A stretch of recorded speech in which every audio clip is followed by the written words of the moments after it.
Olá, sejam bem-vindos a mais um estudo bíblico promovido pela Igreja Evangélica Metodista Portuguesa. Hoje estamos a terminar a nossa série de estudos Eu Creio e o estudo bíblico de hoje é conduzido pelo pastor Marcelo Fonseca e o tema é o Cristo ressuscitado, creio eu nisto? Além disso, como também já é hábito nesta nossa série de estudos bíblicos, temos também um pequeno testemunho e desta vez é Bruno Veríssimo que nos presenteia com um bocadinho da sua história.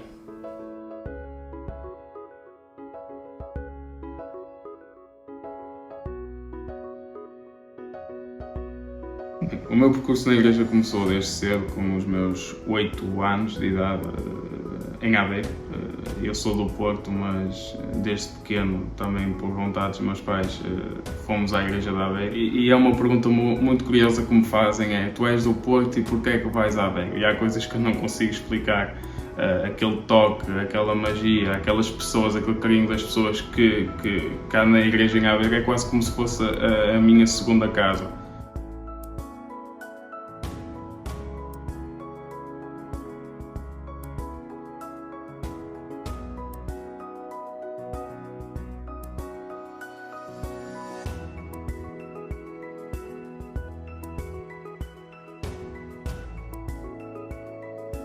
Eu desde pequeno sempre fui à escola dominical, tinha as aulas de escola dominical e claro que ainda não sentia aquele encontro com Deus, e com o passar do tempo eu fui aprendendo o que era Jesus, quem era Jesus, o que Ele fez, fui aprendendo teoricamente o que Ele foi fazendo, mas nunca sentindo aquilo que senti aos meus 18 anos, que foi quando fui para o Teen Street.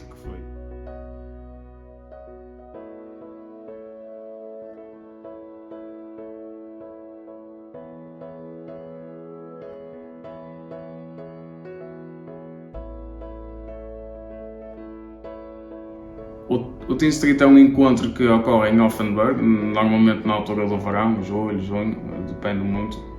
E é um encontro com todos os jovens dos 12 aos 18 anos, todos jovens de todo o mundo. Eu posso dizer que estive lá com jovens chineses, japoneses, suecos, alemães, portugueses, de todo o mundo. E é incrível o Teen Street porque a forma como tu consegues partilhar a tua fé, partilhar as tuas experiências e partilhar tudo o que tu viveste com pessoas com outras rotinas, com outro pensamento, é bestial. E o Teen Street para mim marcou muito também, porque foi nessa semana que eu senti precisamente o Deus a tocar-me no coração e a chamar-me e a dizer: Bruno, tu tens uma missão aqui, ou seja, tens que trazer mais gente para esta rede, tens que amar o próximo, tens que ajudar as pessoas que não estão bem, tens que falar, ou seja, tens que mudar o mundo, porque é essa a nossa missão. E eu por acaso, um testemunho muito interessante que foi, eu tenho muito medo de andar de avião, e quando fiz Porto, Alemanha para cá, eu estava sentado no avião e estava a tremer, ou seja, eu fechava a janela do avião, não conseguia olhar lá para fora, estava mesmo a tremer. Posso dizer que foram as piores 3 horas da minha vida, porque eu estava mesmo quase sem respirar. E à vinda para cá, quando saio do Teen Street, e eu assim, ainda me acredito que vou ter que andar outra vez de avião. Então entro no avião, muito tranquilo, o avião de escola, e eu abro a Bíblia e começo a ler a Bíblia. E dou por mim a abrir a janela e estar encostado ao vidro, a ver as paisagens, ou seja, senti mesmo que Deus estava sentado ao meu lado, ou que até me estava a pôr o cinto do avião, senti mesmo o conforto de Deus na minha vida. E a partir desse momento, senti mesmo que tinha uma missão e que tinha que mudar o meu pensamento, porque tem que ser assim. Eu vim do Teen Street, vim uma pessoa nova, uma pessoa completamente diferente, ainda com os meus defeitos, ainda com os meus erros, mas sinto que o meu coração mudou completamente. Sinto que me dediquei mais à igreja, que falei com mais pessoas, que comecei a ter rotinas que não tinha antes de conhecer Jesus. Mesmo indo à igreja quando era nova, mesmo frequentando a escola dominical, senti que a partir do momento em que tive o encontro com Cristo, comecei a adquirir rotinas que não as tinhas. Uma delas foi começar a ler a Bíblia, começar a ler um versículo por dia, começar a orar, começar a falar com amigos meus, amigos mais próximos, ou até familiares, quem é Jesus, chamar pessoas para vir aos campos de férias ou até para frequentar a igreja. E acho que é mesmo essa a nossa missão, é cada vez mais nós sermos pescadores de homens.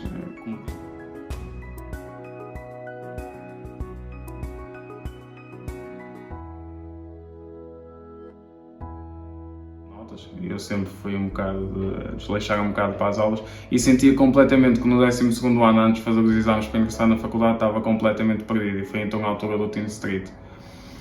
E eu achei interessante a forma como Deus colocou cada migalha para eu ir seguindo esse caminho. Ou seja, não passei o primeiro e quando fui ver a nota vi que não tinha entrado na faculdade, que não tinha tirado a nota mínima no exame, e baixei a cabeça e nem sequer me queria inscrever na segunda fase, ou seja, a segunda fase para voltar a fazer o exame, ou seja, uma segunda oportunidade.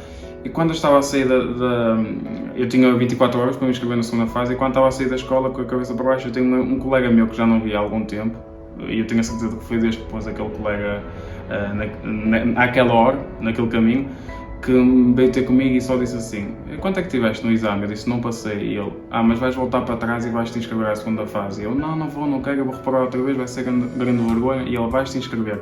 E eu fui me inscrever. E então inscrevi-me na segunda fase, vim para casa, estudei e fui à segunda fase e felizmente passei. Entrei na faculdade, fui ao campo de férias, vim. E não tinha trabalho para a faculdade, não tinha forma de pagar a faculdade, não tinha trabalho para me sustentar os estudos. E então é incrível que no momento, no primeiro dia de aulas da faculdade, eu recebo uma chamada e fui contratado para estar a trabalhar. Ou seja, o trabalho que eu desempenho agora é o trabalho que foi nesse dia. E foi uma coisa espetacular, porque eu senti mesmo que Deus foi colocando cada migalha no meu caminho e o meu pensamento começou a mudar. Jesus para mim é o meu melhor amigo, é uma pessoa que caminha comigo diariamente de mão dada e é uma pessoa que me ajuda em qualquer circunstância da minha vida, em pequenas e grandes decisões, como foi a entrada na faculdade, como foi o trabalho, e é a pessoa que me levanta quando eu estou no chão.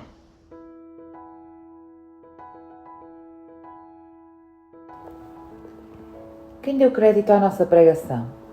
E a quem se manifestou o braço do Senhor? Porque foi subindo como um renovo perante Ele, e como uma raiz numa terra seca não tinha parecer nem formosura, e olhando nós para Ele, nenhuma beleza víamos, para que o desejássemos. Era desprezado e o mais indigno entre os homens, homem de dores e experimentado nos trabalhos, e como um de quem os homens escondiam o rosto, era desprezado, e não fizemos dele caso algum. Verdadeiramente Ele tomou sobre si as nossas enfermidades e as nossas dores, levou sobre si. E nós reputamos por aflito, ferido de Deus e oprimido. Mas Ele foi ferido pelas nossas transgressões e moído pelas nossas iniquidades. O castigo que nos traz a paz estava sobre Ele, e pelas suas pisaduras fomos sarados. Todos nós andávamos desgarrados como ovelhas.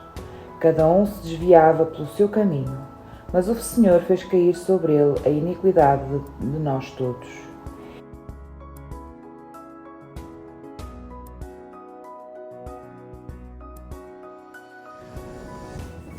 No livro do profeta Isaías, logo no verso 1, nós podemos entender uma certa questão que o profeta colocava relativamente àquilo que seria a vida do Senhor Jesus. O profeta, de alguma forma, vê a figura do Filho de Deus nos dias do seu ministério. Isaías viu diante de um grande desafio, de um enorme desafio mesmo. E por isso ele então se questiona, e questiona a cada um de nós também, quem creu em nossa mensagem? Ou seja, como nós lemos no texto, quem deu crédito à nossa pregação e a quem se manifestou o braço do Senhor. De alguma forma, nós também poderíamos colocar esta questão diante de nós. Perante tudo isto que nós temos visto e ouvido e temos aprendido, perante tudo isto que eu tenho ouvido acerca do Senhor Jesus Cristo, o ressuscitado, eu creio, verdadeiramente eu creio. O profeta Isaías prevê que um dos grandes adversários do Senhor Jesus no seu ministério seria a desconfiança. E em boa verdade, talvez esta suspeição daquela altura seja bem verdade nos dias de hoje. E esta desconfiança acontece porque ele, Jesus, não era aparentemente alguém imponente socialmente, diante dos outros, nem havia estudado aos pés de um grande e influente mestre judeu. Portanto, de alguma forma, aquilo que envolvia a pessoa do Senhor Jesus não era tão significativo assim que pudesse desvanecer de cada um de nós a desconfiança. No verso 2 diz, porque foi subindo como um renovo perante ele e como raiz de uma terra seca. O profeta o descreve aqui como raiz saída de uma terra seca, ou seja, algo que aparentemente não frutificará. Algo que aparentemente não terá algo de grande utilidade para a vida do homem. Isto porque também o meio onde Jesus iria estar não lhe seria favorável. Continuo no verso 2, na parte B, dizendo, não tinha parecer nem formosura. E olhando para nós, e olhando nós para ele, nenhuma beleza víamos para que o desejássemos. Ora, perante tudo isto, eu creio.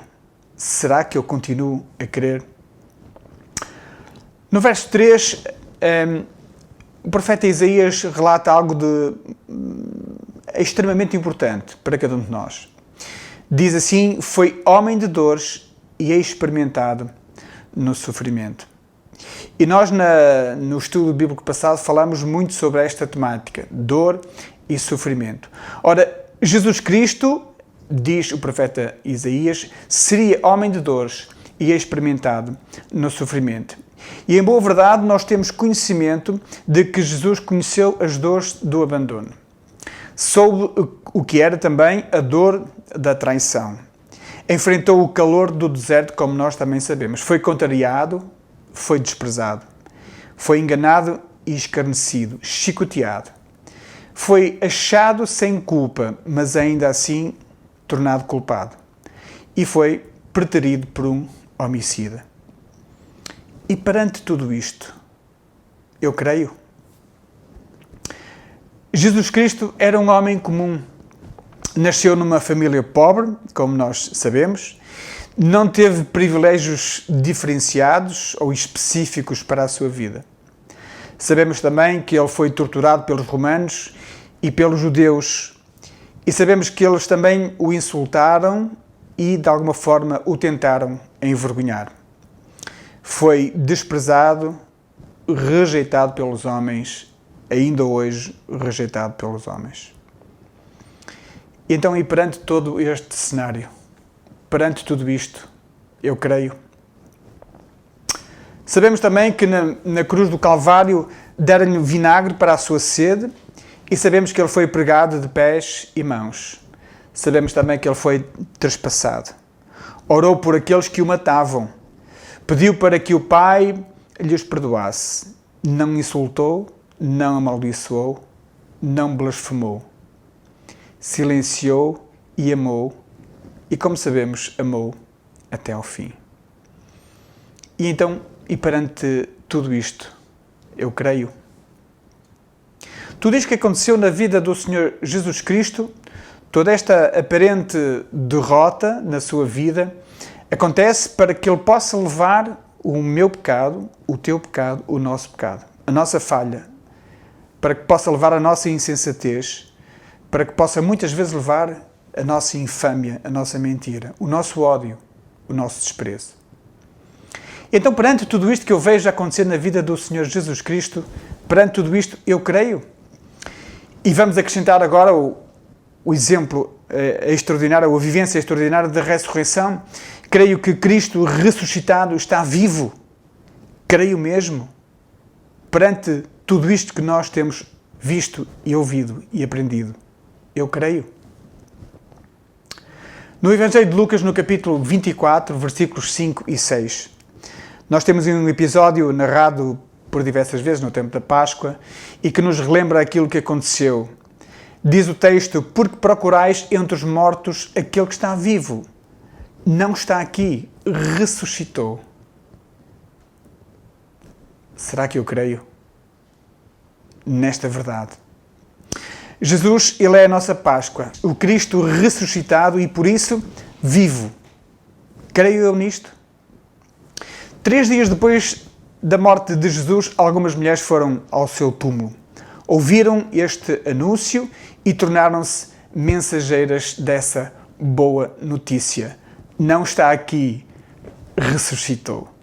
E todos nós hoje precisamos ser também anunciadores desta extraordinária notícia, desta boa, desta inigualável notícia. Cristo já não está ali, porque Ele ressuscitou. Também nos dias de hoje a Igreja testemunha e anuncia como fez através dos séculos. Jesus Cristo, morto na cruz, ressuscitou, está vivo e presente em cada um de nós, presente no meio de nós.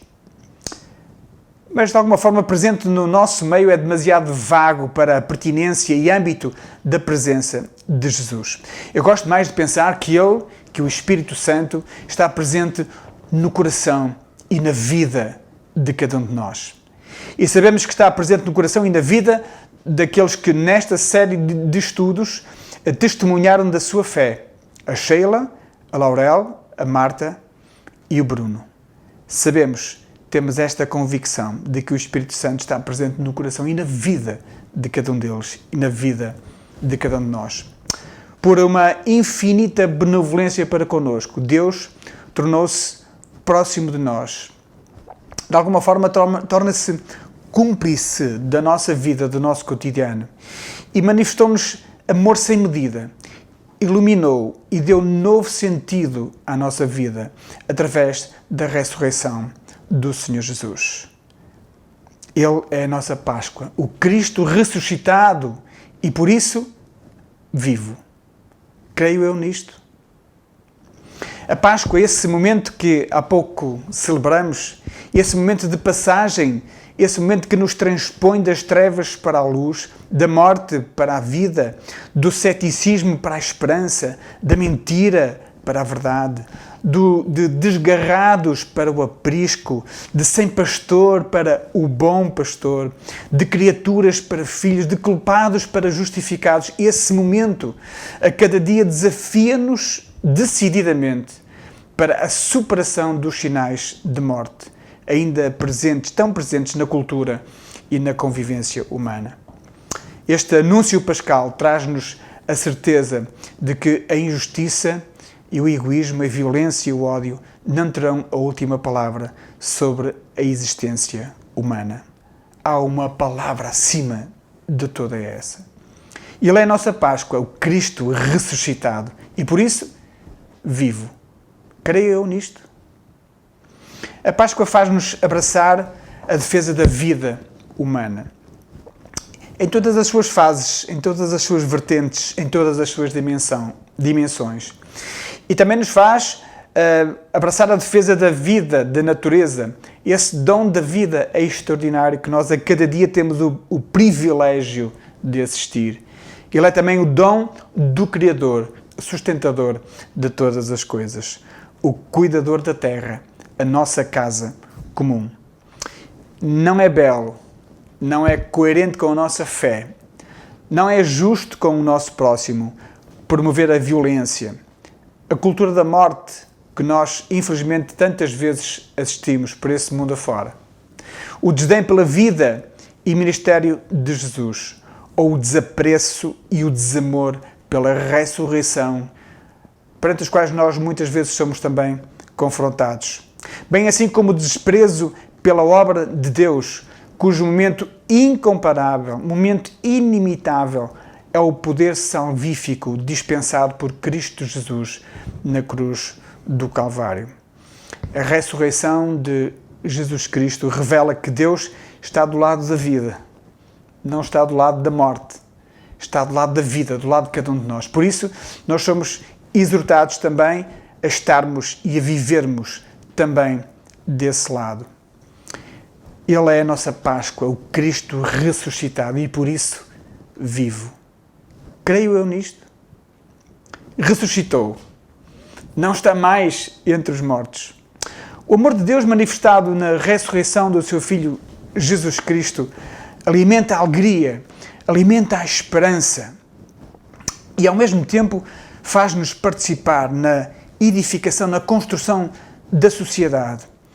enquanto igreja, enquanto homens e mulheres cristãos, temos esta responsabilidade da construção de uma sociedade diferente. Essa sociedade também segundo os critérios da verdade, da justiça e da solidariedade que devem estar presentes em cada um de nós.